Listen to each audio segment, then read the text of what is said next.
Hey, what's going on, guys? So we're going to talk about three different types of real estate that you can buy. There's more out there, but we're going to talk about the three that I've been the most focused on over the years, and that is single family rentals, multifamily rentals, and mobile home parks. All right, guys, so as you know, real estate can be a great place to put your money, especially if you're trying to move it out of the stock market, or maybe you're sitting on a bunch of cash in the bank and it's just eating away or being eaten away by inflation. Real estate is a great asset class. It's proven itself for many years. And there's, again, multiple different types of properties you can buy. But the three we're going to talk about is the single families, multifamilies, and mobile home parks. Now, single families, we're going to start there because that's where I got started. And that's where so many other people get started, in the world of real estate. A lot of times someone might, own a home, move out of the home, and then be like, well, we could sell it or we could just try renting it out. And that's probably how a lot of investors get started. It's kind of by accident. Maybe someone passed away and they inherited this house and they're like, well, we don't really need to sell it right now. Why don't we just try renting it out and see what happens? So I know a lot of people have got started that way. So single families are pretty easy to take down. You just go to the bank. They're going to say, hey, you need 25% down. And a lot of times a house is going to be more affordable than buying, a multifamily building or a mobile home park. So some pros and cons of a single family house would be, maybe a pro is you're going to have a lot better. I shouldn't say better. But you're going to have clientele that are going to probably stay there longer. The reason being is because they've got their own place. They're not sharing walls with people. They probably have their own yard space. They don't have to worry about a bunch of people moving in and out around them like they would at an apartment building. So that's something that would, be a pro.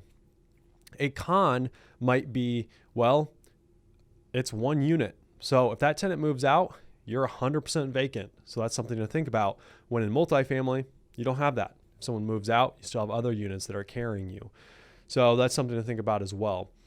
Another thing to think about is like, what's your end goal? So if you're going to have, a massive real estate portfolio, do you really want to have a bunch of single family houses spread all over the place where you're going to spend a lot of time sending people here and there? And, if you have a handyman who's got to fix something all the way across town and then go to Home Depot and then run all the way over there, a lot of times it makes more sense to have it under one roof. So that's another thing to think about.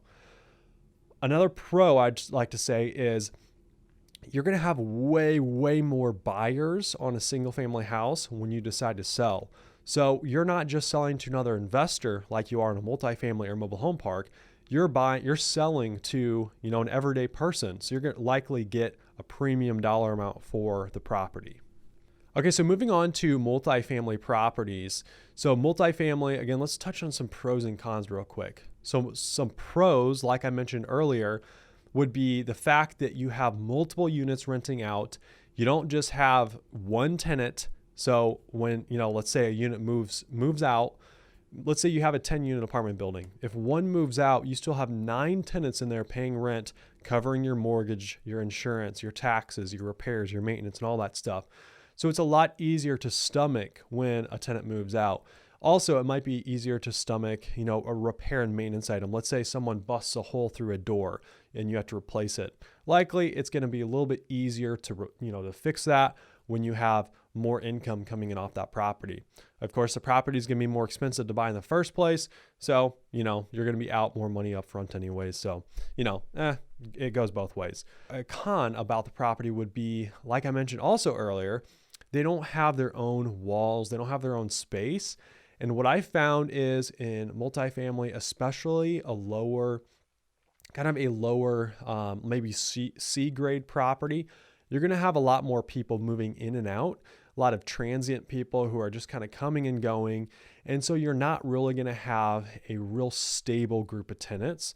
And so they might not ever really get to know each other real well. It's not maybe a super neighborhood feel like it would be like in a single family house neighborhood, something like that, which we're going to touch on that actually in the mobile home park category as well. So that's something to think about. You're likely going to have a lot more turnover with the multifamily than you would the single family, because in the single family, people are just going to stay a lot longer. Something else to consider with multifamily is the fact that everything is just under one roof. So you have one roof to redo, when it comes time.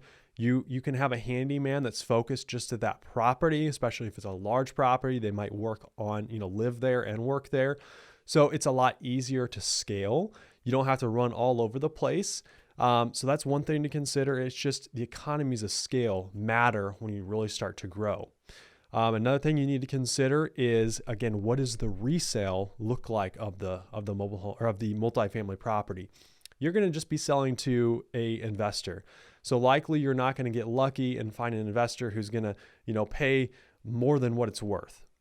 Numbers are numbers. Investors are black and white. Hey, does this number make sense or doesn't it? So moving on to mobile home parks, let's talk a little bit about parks. There's different ways that you can rent out mobile home parks. You can either own the homes in the parks, or you can, just own the dirt, and then everyone owns their own home. And that way, they are responsible for their own repairs and maintenance and things like that.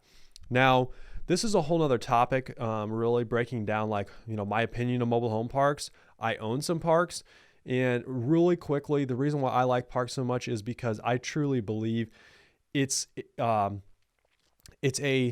asset where people like to stay. It's a neighborhood feel. It's unlike if you were to take a mobile home park in a multifamily in the same demographic of people, people who made the same amount of money roughly, kind of had the same lifestyle. You're likely going to have, in my opinion, a better atmosphere in the mobile home park than you actually would in the apartment building. The reason being is, like I mentioned before, there's a lot less people coming and going.